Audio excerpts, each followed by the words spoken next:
Social dialogue, as defined by the International Labour Organization, refers to all types of negotiations, consultation, or simply exchange of information between or among representatives of government, employees and workers on issues of common interest relating to economic and social policy. The main goal of social dialogue itself is to promote consensus building and democratic involvement among the main stakeholders in the world of work or at a national level. Social dialogue at the national level has become an important component of good governance in many countries. It is with these things in mind that the Ministry of Labour and Small and Micro Enterprise Development launched the workshop on social dialogue process for Trinidad and Tobago, held at the Grand Ballroom Hilton Trinidad and Conference Centre, Port of Spain. The event carried the theme, Toward People-Centered Development, Social Dialogue as the Key Driver. The event was chaired by the Permanent Secretary of the Ministry of Labour and Small and Micro Enterprise Development, Mr. Carl Francis, and saw the attendance of stakeholders from various organizations, such as trade unions and representatives from various government agencies. Present at the event to give her remarks was Assistant Director General and Regional Director for Latin America and the Caribbean, International Labour Organization, Mrs. Elizabeth Tinoco Sevedo.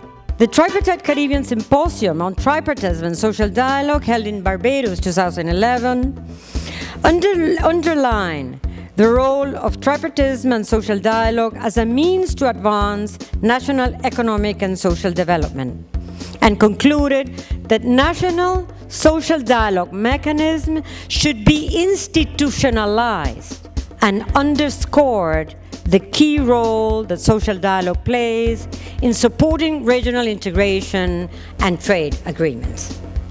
Therefore, I'm most pleased to note that such interesting developments are taking place in countries present at this workshop.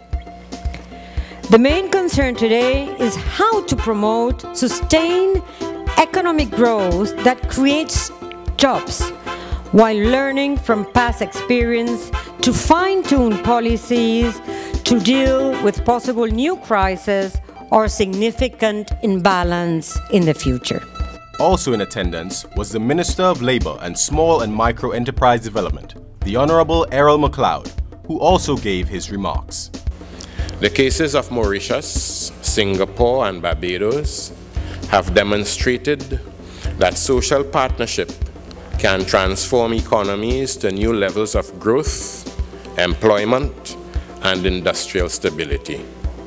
Such partnership can contribute to a paradigm shift in industrial and social relations from that of discord and confrontation to that of consensus and collaboration.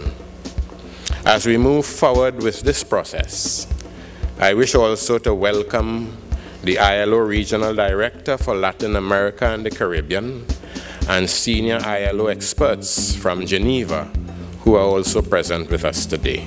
There to give the feature address of the opening ceremony was the Prime Minister of the Republic of Trinidad and Tobago, the Honourable Kamla Persad Bissessar.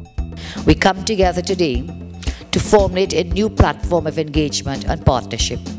The theme for today's workshop, Towards People-Centered Development, Social Dialogue as a Key Driver, is both in its intention and in what I'm sure is now showed hope for outcomes. Today's focus will be on how public and stakeholder participation must inform the way we keep the wheels of progress turning. For us to move forward, and for all citizens to feel and know that they are moving forward, everyone must participate in the direction we take. For this reason, my government has assigned great confidence and resources to institutionalizing consultation and consensus building as part of our model of governance. And we have worked very hard and gained good success through regular, cordial dialogue and consensus building arrangements with stakeholders in our country.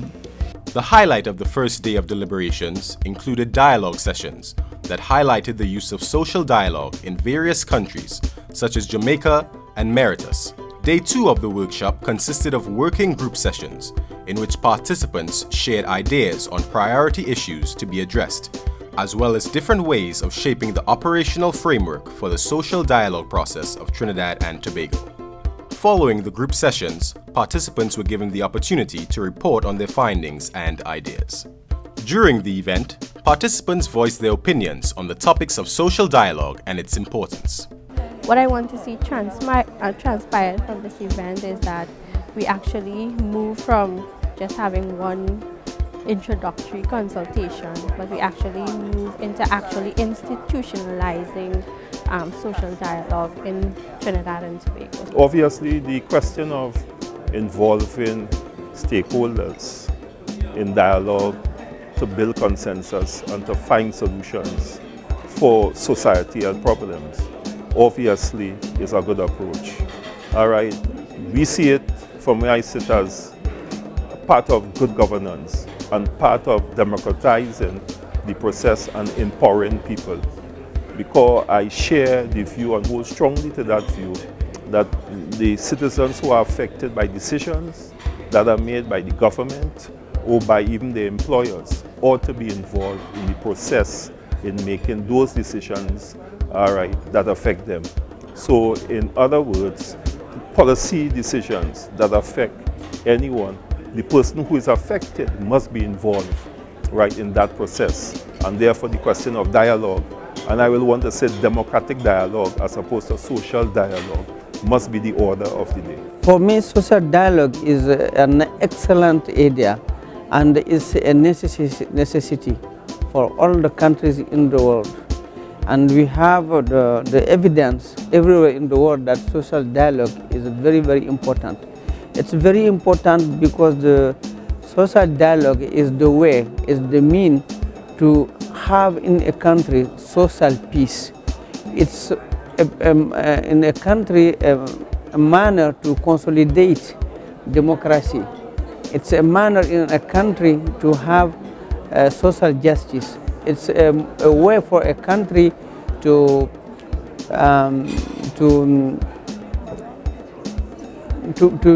have a rule of law in the country by giving voices to the social partners. So social dialogue is very, very important for every country in the world.